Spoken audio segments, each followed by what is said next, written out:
The greatest television series of all time has been playing out over the past 6 months, and some people are just coming to it this week. I'm talking, of course, about the media debates on our housing crisis. I know some people were skeptical, but really, this is great TV. The beauty of this show is that they never really resolve the mystery. They just deepen it. Just when you think you have your mind wrapped around something, the frame shifts. What happens is totally unexpected and totally awesome. The show started off as a fairly wonkish affair, but it was clear that we were seeing the birth of a magnificent TV drama. Fans felt like they had a real stake in the outcome. A small but devoted pack of bloggers followed it relentlessly, trying their best to unlock the secrets of the show before the next episode. The synergy was amazing, the marketing was viral, but it was still something of a cult hit until suddenly, last month, the story shifted.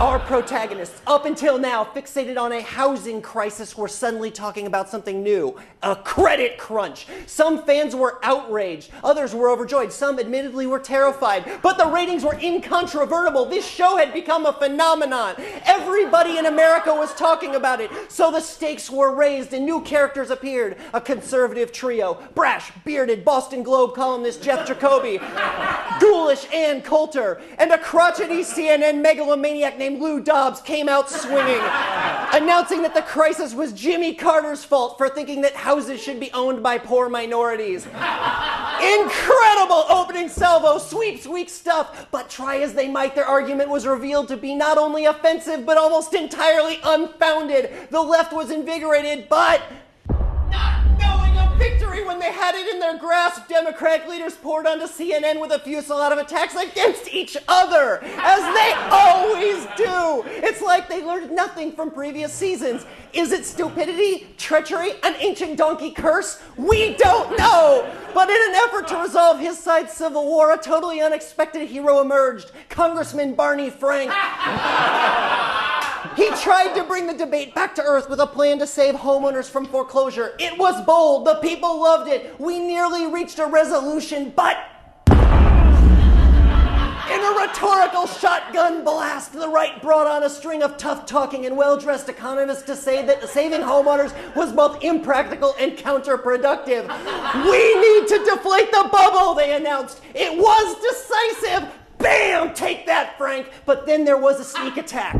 From the right, on the right. The right took out the right with a barrage of totally discredited but even tougher talking and better dressed economists to say that there was no bubble in the first place and that the problem was whining naysayers talking us into a mental recession. Bill Graham, long thought dead, was back on the show, minions in tow. So that brings us up to the finale, with the field of debate strewn with the bodies of fallen partisans. The right, hijacked by reactionaries taking their orders zombie-like from a 14-year-old contract with America, and the left seeking an alliance with the White House and Republican congressional leaders convinced that such milquetoast behavior was their best path to success. Are the homeowners screwed? Is consensus impossible? What will come next? Bam! Instead of solving the problem, they raise the stakes. A Wall Street crisis, a bailout, the Great Depression Part 2. This is how it's done. Your bank will vanish. You'll be eating cat food and not Fancy Feast. I'm talking about store brand budget stuff. And now the greatest innovation of all. They get the audience involved. Which team will win the challenge? The liberal team with their equitable solution, take away everybody's houses, or the conservative team, which gets back to its reliable wheelhouse, gun rights? After all, we're going to need them when we're all living on the streets trying to protect our possessions from looters. There'll be celebrity judges. Whoever wins gets both Houses of Congress, a new kitchen courtesy of Home Depot, and countrywide finance. This is what great TV is made of. I can't wait for next season. JR. Yeah!